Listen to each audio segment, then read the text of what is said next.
Hello, friends and adventurers.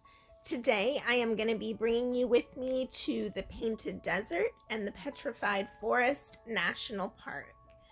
Now, the Painted Desert itself is enormous. The way that it was described to me was to think of a comma, and the head of the comma is basically all contained inside of Petrified Forest National Park. The whole rest of the comma is outside of the park. So we were really only exploring a very tiny portion. We did start at the Painted Desert Visitor Center. So we went from north to south. You are able to enter the park either from the south and work your way up or from the north and work your way down. However, it is recommended to start from the north at the Painted Desert Visitor Center if possible. That is also the only place inside the entire park where you can buy food. So just keep that in mind. They do have a small cafe there where you can get breakfast, lunch, those types of things. I believe it opens at 10 a.m. And you could easily spend the entire day from open to close here. We spent about a half a day, I would say at least 4 hours, which really frankly wasn't enough, but it did give us a good picture of the park. It's really interesting to see the color change as you go deeper into the park. From the north, it starts more with the earth tones, the sunset kind of colors, oranges and reds and yellows, and then the deeper you go in, the blues and the purples start showing up as well. And it really, the whole time I felt like I was on another planet. We did make it to all the major points of interest. Here we are approaching the second one, the visitor center being the first. This is the Desert Inn, which is now a historical landmark and museum. However, it was lodging when it was initially built in the 20s. In fact, it was originally made with petrified wood. And then when it was renovated in the 1930s, that's where we see the current adobe facade still in effect today. It was really fascinating to walk through here.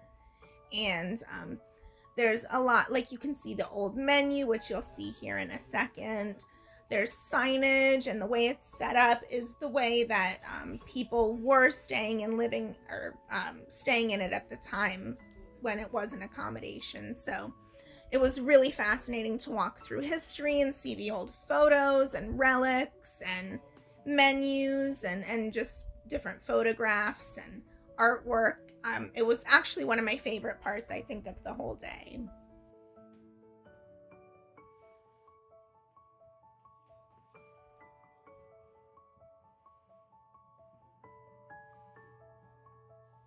I do want to mention while I'm thinking about it that this is actually one of the few pet-friendly national parks, so just keep that in mind as well.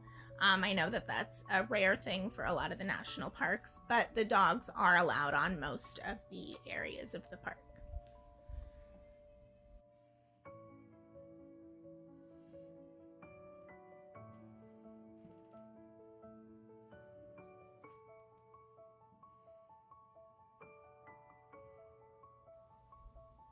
I found this display here of particular interest. It's got different examples of things that have been collected by archaeologists along the old historic Route 66. And in fact, if you walk along the old historic Route 66 now, they ask that you don't collect any trash like you normally would, because it does have such archaeological significance and really kind of tells a story in time. And here you can see that menu I was telling you about. It was really interesting to see what the prices were like in the 1930s there.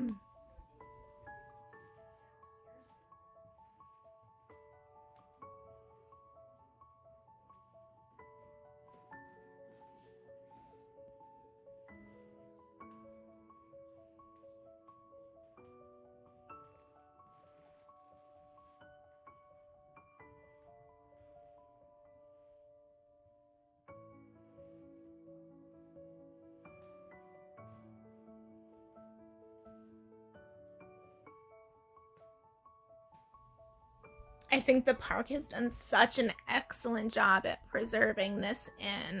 Like I said, it was just fascinating to walk through and just see all of the different artwork.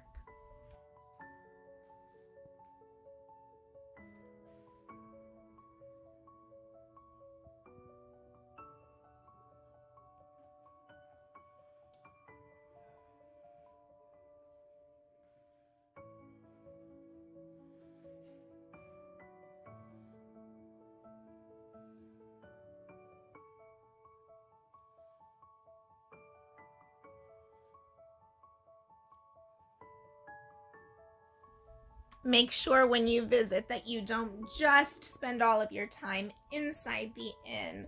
There were so many beautiful scenic overlooks all around the exterior, and just the building itself was really cool to look at all the different angles. As a perk for me, there were also a lot of little birds on this trail, so I kept getting easily distracted and sidetracked. But again, the scenery all around is just breathtaking and just so unique to what I'm personally am used to seeing when I'm out in nature, that it just couldn't get enough of every which way I looked.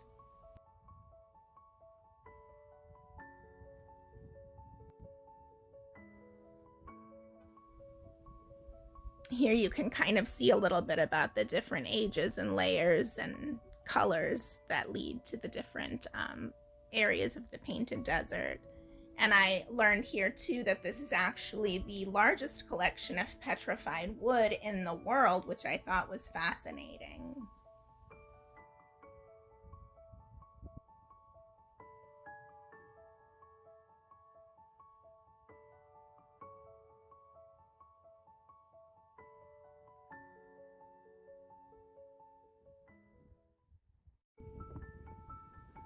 After passing several other scenic overlooks, we arrived at the 1932 Studebaker, which marks the spot that intersects the park with the old Route 66, where it would cut through the park.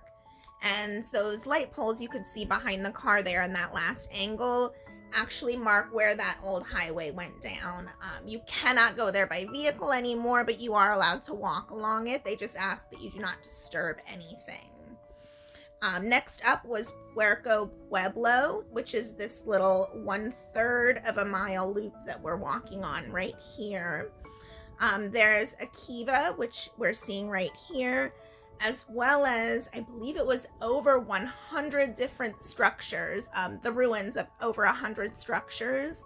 And it showed a map and kind of how life was then and what the different structures were. But it was just amazing to think that those were all different functioning rooms that people lived and went about their daily lives in such a long time ago.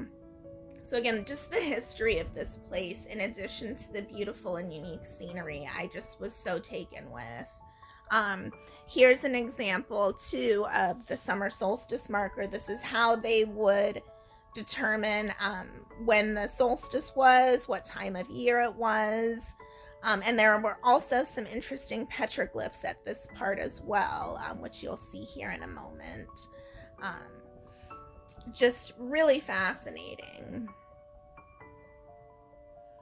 I know I didn't zoom in very good there, but you can kind of get the gist of the different petroglyphs there on this rock. And speaking of petroglyphs, the next stop that we're going to make after this here is going to be to the famed newspaper rock. But first, there was this little kiosk set up here at the end of the loop that kind of had some more information and some photos and just a little more background on the timeline and the natives that lived there and what their lives were like.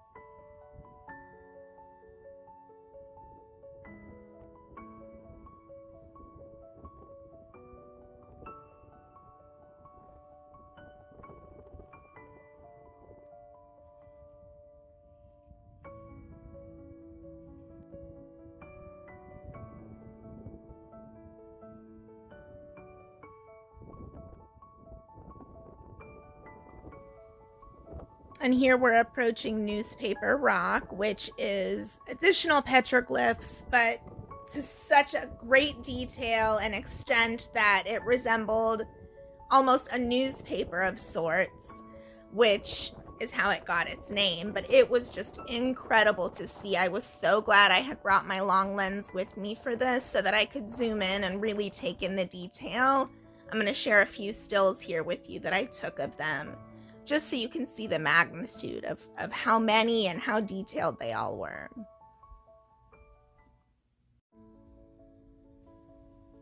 After leaving Newspaper Rock, we were back on our scenic drive southwards through the park, and we began entering the Blue Mesa section.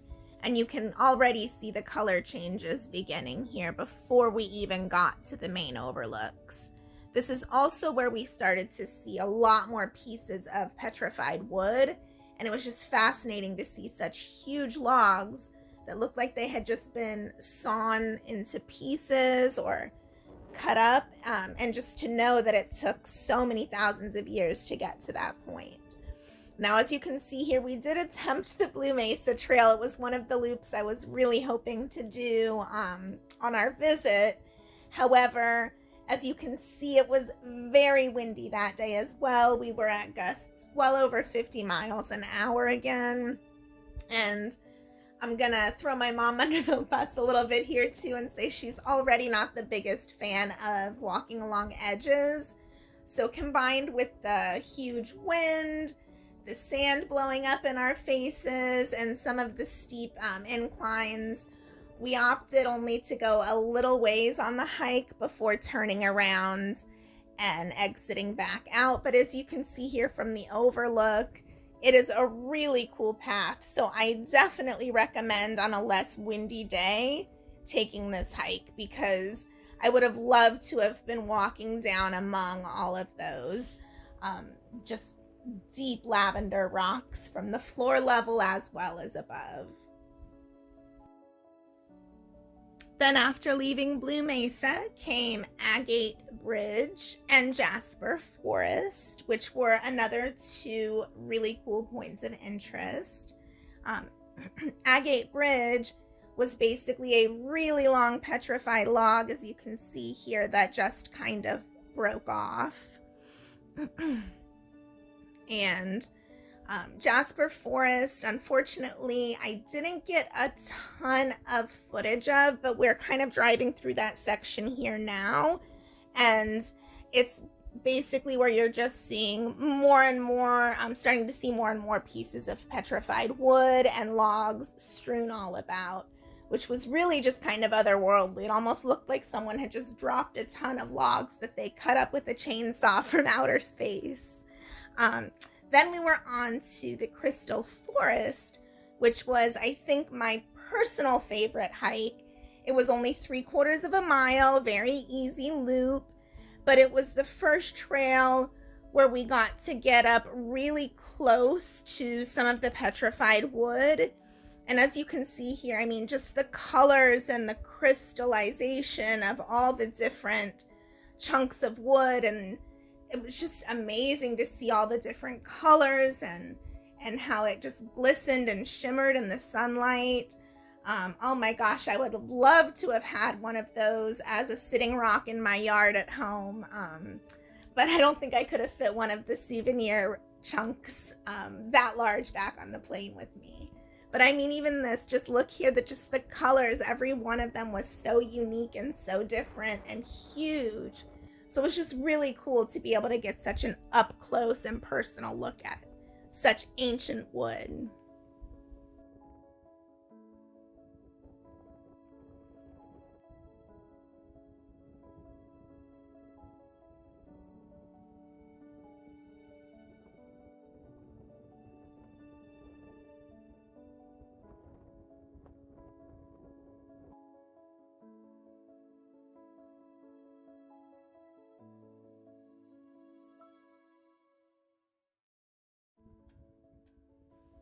And before we knew it, we were at our last stop of the day, the Rainbow Forest Museum, which is could be your first stop of the day if you enter from the south. It's the other visitor center of the park.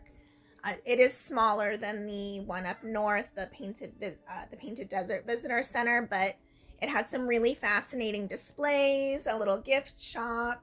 Definitely worth the stop in. And there's the most adorable little letter posted from somebody who stole from a kid who stole a chunk of petrified wood, so, and returned it. If you ever go in there, trust me, you have to read it. I still chuckle thinking about it. But you definitely want to go behind the visitor center before leaving here and do the little short series of loops there. You can get up close to some more petrified wood, some of their giant logs, some of their biggest petrified wood logs you're able to get right up close to on these trails. They do have a 2.6-mile longer trail here as well that has some of the largest and most colorful logs in the park.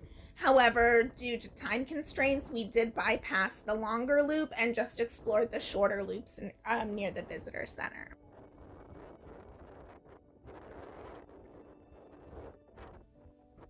I hope this video gave you a good overall picture of what you could expect on a visit to the Petrified Forest National Park in the Painted Desert. I highly, highly recommend the trip if you're out there.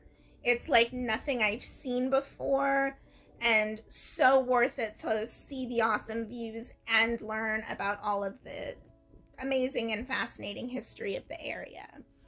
As always, I want to thank you so much for watching, and I will see you on the next adventure.